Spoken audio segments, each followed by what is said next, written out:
as the Tories get used to being in opposition for the first time in 14 years. And the newly installed government comes under pressure to bring about the changes they've promised. What will the next few weeks look like for both parties? Well, the Prime Minister has already pledged swift action on prisons, including the controversial early release of prisoners. And the Chancellor, Rachel Reeves, is apparently going to rip up planning rules and could see 1.5 million homes built over the next 5 years. How many of them on Greenbelt land? Well, the Conservatives are being warned not to rush into choosing a leader to replace the former Prime Minister, Rishi Sunak, too soon. We're joined by Labour grandee Harriet Harman and former Tory Chancellor Kwasi Kwarteng to discuss all of those challenges. Very good morning to you.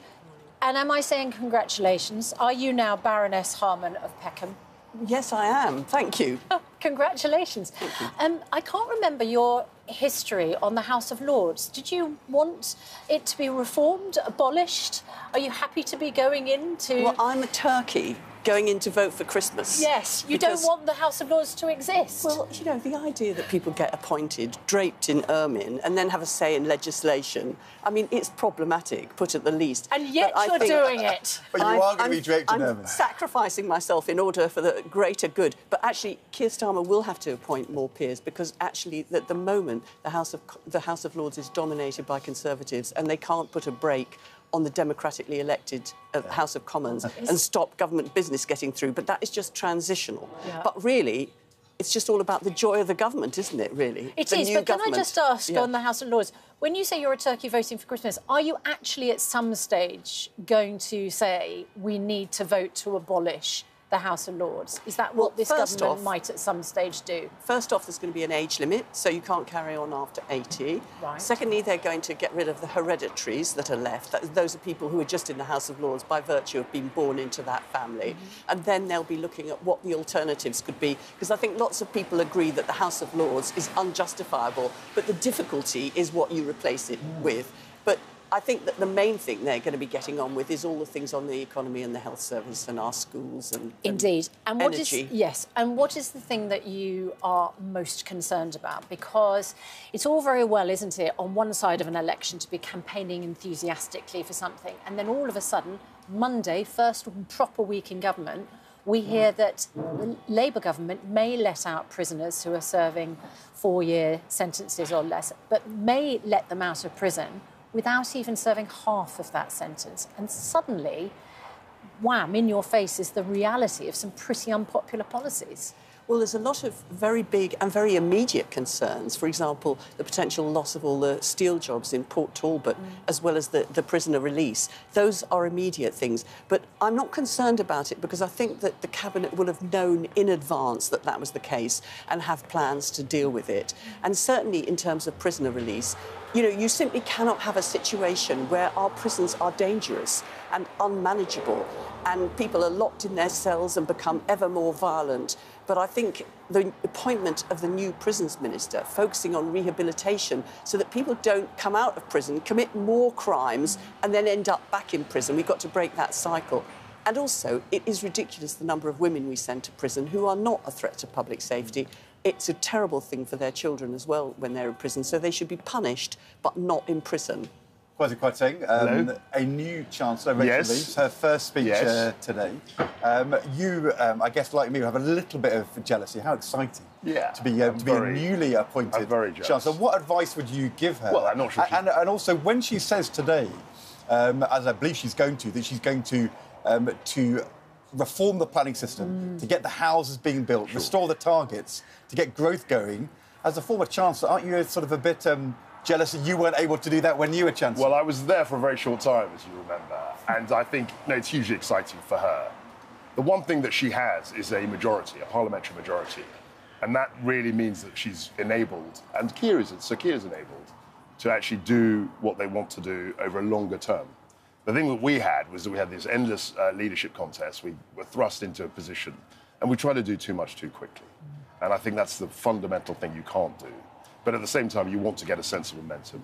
I think in terms of planning, and I remember I was, the aide to Philip Hammond when he was Chancellor, it was very difficult for Tories, frankly, to get planning reform because we had lots of MPs representing constituencies where they didn't want to build necessarily.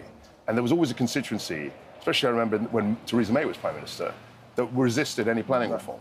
So we could never really get the ball rolling. But local politics aside, is it the right thing to do for the country to change the I've always system? believed that. I mean, I've always thought that, given the fact that we've got very low growth, I mean, historically low growth, over many years now, one way to accelerate growth is to liberalise planning rules, planning regulations. And I think it's a good development, actually. Yeah. And I think, there's got to be lots of council houses among them. They've got to be energy efficient. We've got to have the right infrastructure. So, that will mean that families move in, and then the initial objections, people will think, there's good new schools and health centres there, and the roads are right, and the families are there, and then people will be pleased with it. But there's a reason why the Conservative government couldn't hit its target and ended up diluting it, because people love the idea of it. They don't want it near them, on their doorstep. Look, I think it was a very difficult issue for Conservative ministers. I mean, I was there in lots of different guises. And you've got lots of local objections. I mean, I represented a constituency just outside London, and people are very sensitive about planning, rightly so. Yeah, but you get that in cities too. I mean, even in my constituency, as was, when there's been proposals to build on top of existing blocks, people have all said, oh, no, we don't want that. But when they're there, when it's built on top of the blocks and families are able to move in, people like it. So I think it is transitional, but it has to be done properly. There has to be a good amount of affordable housing, and there needs to be good infrastructure. So what do you call it once you become, a peer? Your old constituency of Peckham, now you're Baroness of Peckham. Is it going to be your realm? your kind of...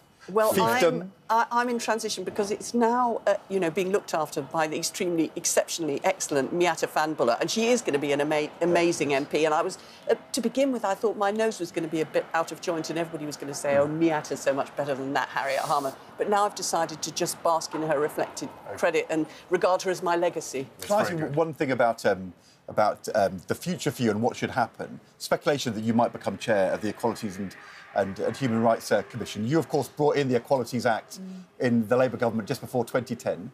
The outgoing Equalities Minister, Kemi Badenoch, said we need to change the law, change the definitions in the Equalities Act to make sure that, areas are safe, defined by sex for women. Is she right? Do you think that the law should be changed? Could it be changed to clarify this, or would that be a mistake?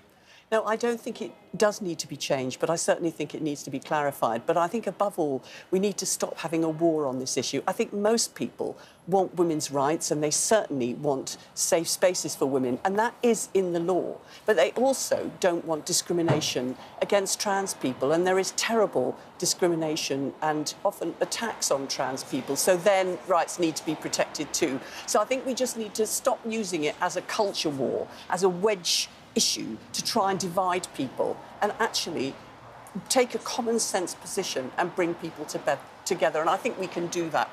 The idea that you use it as a political football to try and win votes in an election, I think that's awful. I don't think that the women who want women-only spaces and want clear rules on women-only spaces are using it as a political football. I don't think they are, certainly not. People like J.K. Rowling, who's fought for women's rights for decades, or Rosie Duffield, Labour Member of Parliament. However, I think certainly the government did. But I think actually... But we're beyond that now, and you might be in a position, therefore, to make rules on it. But I think the Equality Act does say that you can have women-only spaces, that trans women are not allowed in because they are safe spaces just for women. That is already in the Act. Defined by biological sex? Yes, defined by biological sex.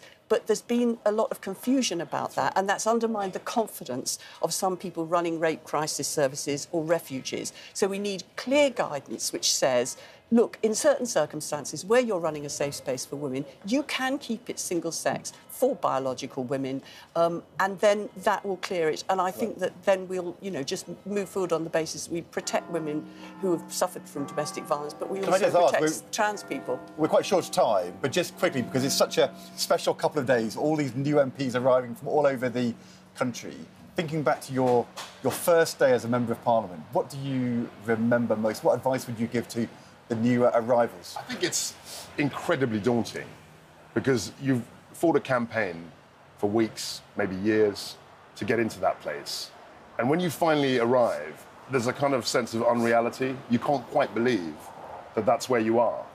And I think that people should just take their time to absorb, how enormous it is, a privilege, but also to think about their constituents, because it's very easy to come in here and sort of bask in the Westminster world.